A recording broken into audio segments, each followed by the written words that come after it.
Good morning students. Good morning sir. आज आपण घनमूळ शोधण्याची एक खूपच सोपी ट्रिक बघणार आहोत.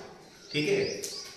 तर ही ट्रिक लक्षात येण्यासाठी तुमचे कमीत कमी 1 ते 10 पर्यंतचे घने पाठ असली पाहिजे.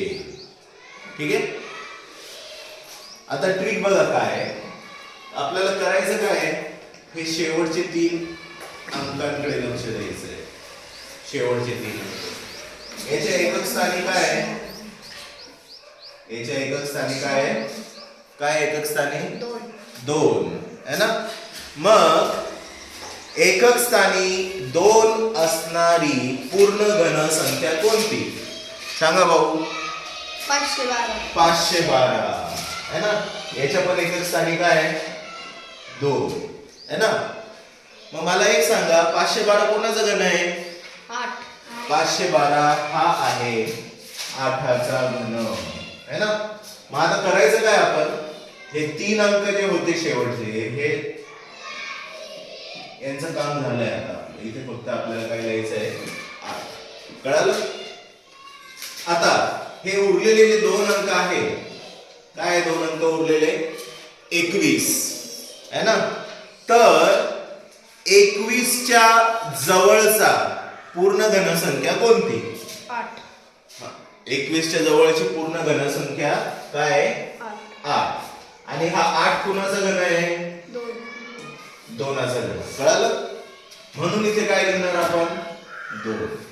म्हणजे ही जी पूर्ण संख्या आहे ती कोणाचा घन असणार आहे 28चा घन असणार आहे.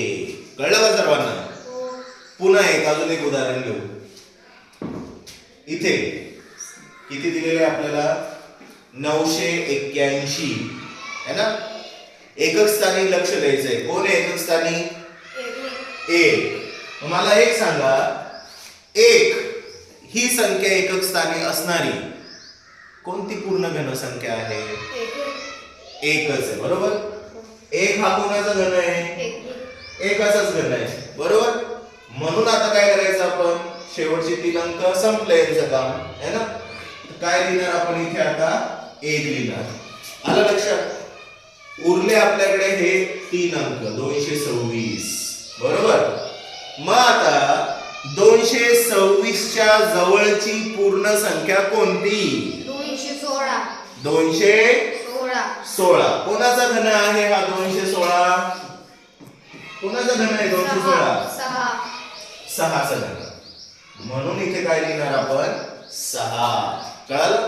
216 म्हणजे 226च्या जवळची संख्या आहे ना 216, आणि 226 पेक्षा लहान संख्या घ्यायची आपल्याला पूर्ण घन.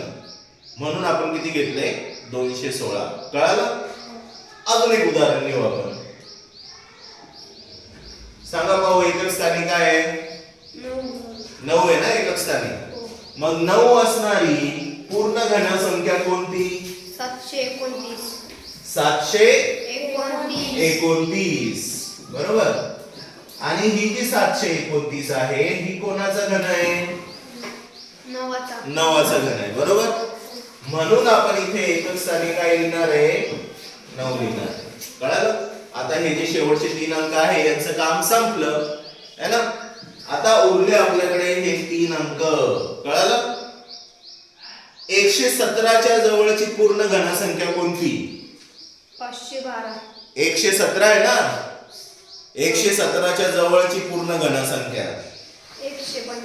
125. कोणाची पूर्ण घन आहे. पण 125 117 पेक्षा मोठे आहे की छोटा आहे मोठा आहे बरोबर. आपल्याला 117 पेक्षा काय पाहिजे छोटी. तर कोणती घ्यावं लागेल मग 64. बरोबर 64 है ना. 64 कोणाचा घन आहे 4चा घन आहे बरोबर. म्हणून इथे काय लिहिणार आपण 4 लिहिणार. कळालं. 117च्या जवळची लहान संख्या घ्यायची आपल्याला. आलं लक्षात सर्वांना. ठीक आहे. मी पुढचे 3 गणित तुम्हाला स्वतः सोडवण्यासाठी आता देणार आहे आणि तुम्ही एक एक करून इथे यायचं आणि सोडवायचं. ओके.